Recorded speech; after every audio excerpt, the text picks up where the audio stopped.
추운 날씨에도 불구하고 참석해주신 당원 여러분들께 진심으로 감사드립니다. 2023년부터는 금천 기상업 아카데미로 지역에서는 매월 4번째 수요일 저녁 7시에 독서 모임을 진행하고자 하고요. 국회에서는 매월 4번째 목요일 오후 6시 30분부터 법학 교수님들을 모시고 헌법에 관한 강연도 진행될 예정이오니 많은 관심과 참여 부탁드립니다. 귀한 말씀 전해주실 윤태호 작가님을 소개해드리고자 하는데요. 윤태호 작가님께서는 1993년 비상착륙으로 데뷔하시어 2014년 직장인들의 모습을 현실적으로 표현해 공감을 이끌어 큰 인기를 얻은 미생의 원작자이시고요. 개봉 때마다 흥행 돌풍을 일으킨 영화 이끼 내부자들의 원작자이시기도 합니다. 이번 강연은 지역위원회에서 미리 한 5개에서 6개 정도 질의를 작가님께 공유를 드렸고요. 그 질의에 대한 답변을 하시면서 이제 이야기를 자유롭게 풀어나가는 형식으로 진행해보고자 합니다. 첫 번째 질문으로 바로 가도록 하겠습니다. 그 바둑이라는 소재를 활용하여서 작품을 만드신 이유, 원래 바둑에 대한 관심이 많으신지에 대한 질문이 있었습니다. 네, 답변 부탁드립니다.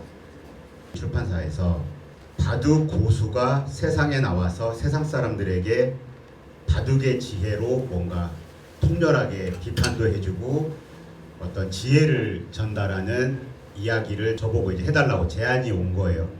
바둑에 보면 위기 10결이라는 뭐 이런 게 이제 있는데 어떤 세상 사람들에게 지혜를 주는 뭐 처세술 만화 이런 이야기를 하길래 바둑의 고수가 삶의 고수는 아니잖아요. 만화를 잘 그리는 고수가 삶의 고수도 아니고 뭐 공부를 잘한 사람이라고 해서 꼭 올바른 삶을 살았다라고 말할 수 없는 것처럼 그 제목 자체가 싫었고 그런데 이제 계약금이 좀 세가지고 계약을 했죠. 한 4, 5년을 작업을 잘 못해가지고 빚이 많아서 또 집도 청약이 당첨되는 바람에 왜 어려울 때 항상 그런 행운은 찾아오는지 빚이 계속 늘고 있었던 거죠. 덥석 계약을 하고 나서 돈은 다 쓰고 생각해 보니까 제가 고수라는 존재들을 싫어하는 사람이라는 걸 뒤늦게 알게 된 거죠. 그러니까 난 고수를 그릴 자신도 없고 내가 고수도 아닐 뿐더러 고수라는 사람들 구경해 보면 뭔가 모순이 많고 나 이걸 어떻게 해야 되나 그래서 이제 2년 반 정도를 끌었어요. 하기 싫어가지고. 그러다가 이끼 영화를 계약을 했던 제작사 대표님께서 회사 근무 시간 끝나면 집에 가야 되는데 집에 못 가는 사람들 이야기를 그려라. 왜 못 가느냐? 이 사람들이 낮에 게으르게 작업해서 밤까지 일이 남았으니까 못 가느냐? 그게 아닐 거다. 분명히 그 안에는 여러 가지 뭔가가 있을 것이다. 라는 이야기를 그때 해주셨고 그래 직장인들도 자기 이야기를 객관적으로 다른 사람이 돼가지고 한번 들어보고 싶은 부분도 있겠다 싶기도 했었고 그리고 이제 히트작은 기본적으로 사람들이 가장 많이 알고 있는 걸 건드려야 히트작이 되거든요. 그러니까 가장 어렵겠지만 또 가장 쉽게 빨리 친밀해질 수 있는 게 이제 그 흔한 소재인 건데 그렇다면 직장인 만화는 잘할 수만 있다면 가능성이 있겠다라는 마음이 들어가지고 이제 시작을 하게 되면서 생각해 보니까 10년 전에 저는 바둑을 만화로 해볼 생각을 했었고 돈 버는 이야기를 만화를 해보려고 했었고 이게 약간 운명같이 왔나 보다라는 생각을 하게 됐죠. 이 질문에 아주 팩트만 전달하자면 출판사의 제안으로 하게 됐습니다만 괄호 열고 보자면 좀 운명같은 시작이 있었다라고 말씀드릴 수 있겠네요. 장그래라는 캐릭터를 만들어낼 때 가장 주안점을 두신 점은 어떤 게 있을까요? 만화나 창작물에서 가장 재미없는 등장인물이 전지전능한 등장인물이거든요. 그러니까 캐릭터를 만들 때, 그러니까 만화를 만들 때, 창작물을 만들 때 우리는 대부분 흥미로운 사건을 만들려고 하는데 이 사건이 왜 흥미롭냐면 흥미로운 인간이 거기에 개입이 되니까 흥미롭단 말이에요. 그러니까 내가 잘 모르는 사람이 어떤 사건을 겪고 있을 때는 그게 누군지 관심이 없죠. 우리가 장그래라는 캐릭터는 프로바둑 기사가 못 돼서 18살 때 한국기원 연구생에서 퇴출이 돼가지고 18살이 되면 퇴출당하거든요. 퇴출이 돼서 나왔을 때 얘는 세상으로 버려졌다고 생각을 할 것 같다 라는 걸로 저는 첫 회를 끌고 나갔고 그때 제가 이제 예스티를 입고 있었거든요. 장그래 했더니 너무 쩍 붙는 거예요. 입에 너무 잘 붙어가지고 그래서 와이프한테 바로 전화해가지고 남자 주인공 이름이 장그래야 어때? 그랬더니 당신 같지 않아서 너무 마음에 든다는 거예요. 그래서 아 그럼 되겠구나. 만화는 활자 매체니까 대사 그럴싸한 대사가 있을 때 이제 눈동자 하나 별빛 하나 반짝하게끔 이렇게 야심차게 눈빛 한번 딱 주는 걸로 그런 정도의 톤의 매너를 갖고 만들었던 것 같습니다. 단순한 일개미가 되고 싶지 않은 현실에서 우리가 신념을 지키며 살아갈 수 있는 조언을 해주신다면 혹시 뭐가 있을까요? 위생 연재하면서 이제 그 댓글에 제3의 취재원이다라고 이야기할 정도로 좋은 댓글들이 많이 있었는데 어떤 사람이 이렇게 적는 거죠. 노예들끼리 웃기고 앉았네라거나 야 무슨 회사에 가서 의미식이나 찾냐 라거나 이렇게 이야기를 하는 거죠. 저는 그게 굉장히 불쾌했어요. 우리가 가정보다 더 많은 시간을 보내는 곳이 직장인데 누군가는 목숨을 걸고 유조선을 타고 어떤 배를 타고 어느 모르는 나라에 가서 모르는 언어로 대화를 시도해서 그 사람에게 이 물건을 받아서 더 큰 돈을 받아서 돌아오는 일을 하는 건데 여기에 의미를 두지 않는다고? 이게 의미 없이 가능한 일인가요, 이게? 제가 미생 연재하면서 용산역이나 이런 데 직장인들 많이 가는 감자탕 집 같은 데 가가지고 뒤에 옆에 앉아있는 사람들 이야기를 계속 들어요. 그러면 내가 가장 합리적이라고 생각하는 방식이 깨지니까 내 상사의 합리성으로 나의 합리성이 깨지니까 그게 설득이 안 되니까 상사를 욕하고 비난하고 왜 나를 인정해주지 않는 거냐고 싸우는 거거든요. 이 일 자체만 제대로 하기에도 어려운 사회, 얼마나 어려운지, 이 일 하나만 제대로 하기에도 얼마나 어려운지에 대해서 보여주고 싶었습니다. 왜냐하면 우리는 예를 들어서 조기 축구회만 나가도 진심으로 하잖아요. 그거 누가 돈 주고 하라고 시키는 것도 아닌데 우리는 우리가 가장 많은 시간을 보내는 곳에서조차 우리의 의미를 못 찾는다면은 그것처럼 불행한 삶이 또 있을까 저는 그렇게 생각합니다. 원작을 드라마나 영화로 만들 때 캐릭터가 각색이 조금씩 되는데요. 원작과 가장 가깝게 표현된 캐릭터가 혹시 있을까요? 네. 장그래 오과장 두 분은 뭐 특히 임시완 배우는 정말 곱게 생기셨잖아요. 이분 만나보면 상남자인데 사나이 중에 사나이인데 화면으로 보면 어쨌거나 입술도 실제 그게 진짜 빨개요. 그렇게 만나보면 빨갛고 코도 너무 오똑하고 얼굴선이 너무 예쁘잖아요. 그런 표정이나 눈매가 연기하는 거 이런 것들이 너무 맞다. 그리고 오 과장님 역할을 한 이성민 배우님은 최근에 재벌집 그곳으로 막 진짜 제2의 포텐을 터뜨리고 계신데 얼마나 이제 원작에 대한 리스펙을 갖고 계셨냐면 제 만화에 이제 일벌레라고 해가지고 항상 오 과장은 눈이 빨갛잖아요. 색소를 가져다가 실제 눈에 넣은 거예요. 이제 첫 1화에 등장할 때 오 과장님이 두 번 다시 못하겠다고 그거 막 너무 따갑고 힘들어서. 근데 어쨌거나 원작 팬들과 원작자를 존중해서 우리 한 번만이라도 우리 이거 넣어보자라고 해서 넣었다고 알고 있습니다. 그래서 제가 생각할 땐 영업 3팀에 나왔던 김대명 씨, 이성민 선생님, 그 다음에 임시완 씨, 이 세 명이 가장 가깝게 원작에 닮아 있지 않나. 네. 작가님과 닮은 미생 캐릭터가 있는지 없다면 어떤 캐릭터와 가장 닮았고 그 이유는 무엇인지 부탁드립니다. 오 과장이죠, 오 과장. 그러니까 그분의 정의로움만 빼고 그냥 일벌레고 미생하면서 오 과장 그릴 때 미생이라는 만화는 장그래가 주인공이지만 사실은 장그래가 주인공이 아닐 수도 있겠다라는 생각을 많이 하면서 그렸던 것 같아요. 오 과장이 감정이입을 했던 것 같아요.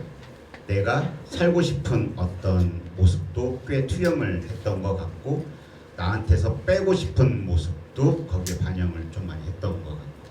만약 장그래 등 오상식의 부하 직원이 목숨까지 걸어 일해야 하는 회사는 좋은 회사인지에 대해 묻는다면 뭐라고 답해 주실 건가요? 당연히 그런 곳은 직장이 아니죠. 내 목이 장악되어 있는 곳이니까 그곳을 직장이라고 이야기할 수가 없겠죠. 애초에 근면성실 이런 것들을 제하고 열심히 일하는 게 아니라 내가 월급 받은 것만큼 난 그냥 일하는 거야. 왜냐하면 열심히 안 하고 어떤 일을 할 수 있나? 근데 또 모든 순간 우리가 다 열심히 할 수 있나? 이게 왔다 갔다 한단 말이에요. 그 경계선에서. 원래 일은 그렇게 하는 거죠. 무의식이 그 개입되기도 하고 의식이 개입되기도 하고 이게 자연스러운 거죠. 열심히도 하고 아니기도 하고 무의식적으로 루틴대로 굴러가기도 하고. 그래서 열심히라는 말이 포인트가 되면은 그럼 열심히 안 나는 나는 일을 안 한 건가? 나는 그냥 일을 했을 뿐인 나는 그러면 당신과의 계약에서 내가 계약을 위반한 것인가? 아닌 거잖아요. 그러니까 열심이라는 말은 제하고 이야기를 해야 되는 것이다. 그렇다면 이런 질문 자체가 뭐 안 나오겠죠. 네. 지역위원회에서 준비한 질문은 6가지로 끝이 났고요.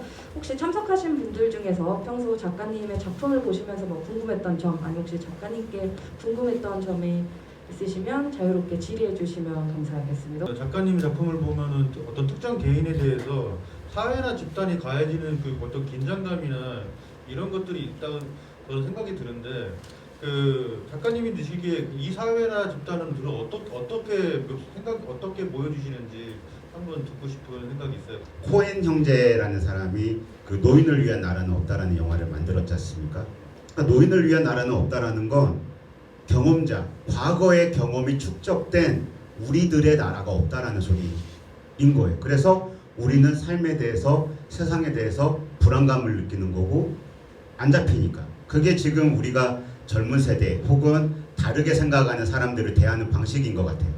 아니 우리나라 역사가 이렇게 민주화되는 과정을 모르나? 계속 이렇게 히스토리로 생각을 하잖아요. 근데 왜 그들이 민주당이나 이런 데를 혐오하지? 에 대해서 관심이 없는 것 같아요. 저는 그런 지점에 많은 관심을 가져야 우리나라 정치가 발전이 있을 거라고 생각을 하고 제가 바라보는 사회는 지금 꽤나 많은 각 세대별로의 공포가 지배하고 있는 시대인 것 같다라고 생각합니다. 등장인물들의 살아온 그 연도를 기재하시고 그리고 해당 연도의 사건 사고를 이제 기재하신다고 하셔요. 네네. 그래서 이제 어떤 관점에서 그런 사건 사고를 갖다가 이제 다 보시는지 또 그런 사건 사고가 이제 현대사를 이제 다루실 텐데 작가님이 집중해서 보시는 것들이 있는지 그거에 대해서 좀 궁금해서 좀. 그러니까 여러분들 잘 알고 계시는 책 같은 거 많이 보고요. 그렇게 많지 않아요. 그 우리나라 현대사나 이런 것들을 그나마 객관적으로 썼다라고 할 만한 것들이 많지 않아서 네이버에 들어가서 뉴스 라이브러리 들어가가지고 검색을 하면 그 시대 신문에 나왔던 뉴스들이 검출이 되거든요. 그런 것들을 이제 열심히 쫓아가면서 읽는 거죠.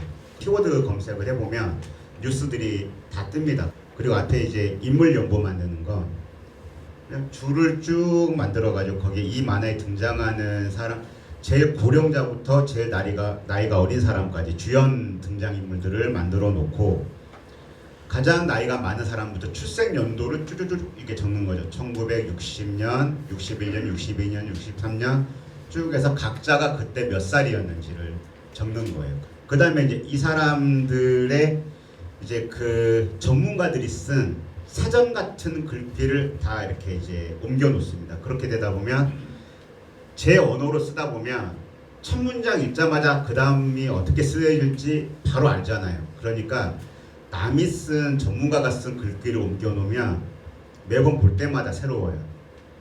쭉 그걸 보고 다시 한번 리마인드하고 그렇게 알고 난 다음에는 어디에서 태어났고 아버지는 뭘 하시고 어머니는 가정주부인지 맞벌이를 하시는지 이걸 쭉 이 사람들의 히스토리를 적어갑니다. 이걸 적은 다음에 이제 아까 말씀드린 연보를 만드는 거예요. 그러고 난 다음에 이제 캐릭터 디자인이 들어가는 거죠. 이렇게 하다 보면 원래 창작물은 기획할 때가 제일 재밌거든요. 저만의 루틴을 만들기 위해서 궁리를 하다 보니까 이렇게 이제 연보를 만들고 하게 됐습니다. 회사에서 영어 3팀장을 맡고 있고요. 네. 지금 그 미생 파트 2를 보면서 저는 사실 뭐 옮길 이야기도 좋지만 청가장과 그 CIC에서 벌어진 일이 너무 재밌는데 그런 뭐 소재 구성을 언제 잡으셨는지 그리고 그런 뭐 산업 설정이랄지 그런 소재 설정은 어떤 방식으로 하시나요? 사고 실험은 작가들의 이제 진짜 직업병 같은 거잖아요. 그리고 사실 무역 회사라고 하는 게 최근 사람들이 관심 많이 갖고 있는 기업 트렌드에서 굉장히 벗어나 있어요. 옛날에는 종합상사가 냉장고도 팔고 뭐 다 했단 말이에요. 뭐 근데 종합상사에서 벌어지는 일은 미생 시즌 1에서 다 보여줬고, 그러면 여기에 이제 젊은 느낌을 넣어줘야 되는데, 젊은 느낌이라면 가장 핵심은 IT겠다. 누구도 상상을 못했던 회사 안에 회사, 법인을 만들면서 어떤 걸 아이템으로 삼았는고 하니 쇠라고 하는 걸, 이 무겁고 하드한 이 소재를 온라인으로 거래할 수 있는 플랫폼을 만들어 보게 하면 어떨까? 라고 해서 검색을 한번 해봤더니 두 군데가 있는 거예요, 우리나라에. 스틸샵이라는 그 온라인 플랫폼이 있어가지고, 그래서 찾아갔더니 거기 이제 팀에서 난리가 난 거예요. 이제 드디어 우리 스틸샵도 빛을 보는구나 이러면서 이제 너무 그 안에 반대가 많았던 거예요. 그 철강 영업하시는 분들은 그 지역마다 자기가 뚫어놓은 자기 영업장들이 다 있거든요. 근데 온라인으로 쇠를 살 수 있게 한다? 그러니까 이분들이 일이 없어지잖아요.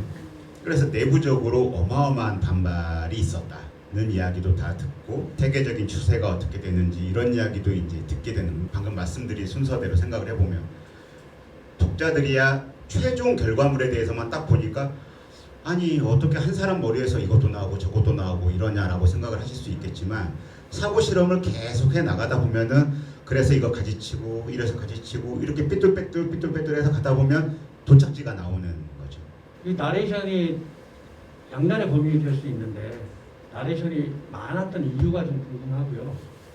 그러니까 아까 말씀하신 것처럼 바둑에 네네. 전술이나 심리가 많이 들어가는데 네네. 그런 것이 이제 그 바둑을 못 두면서 어떻게 그 연관시켜서 캐릭터를 잡아나가셨는지 일단 그게 좀 궁금을 하고요. 바둑은 못 드는데 바둑 관련한 책 보는 걸 너무 좋아했어요.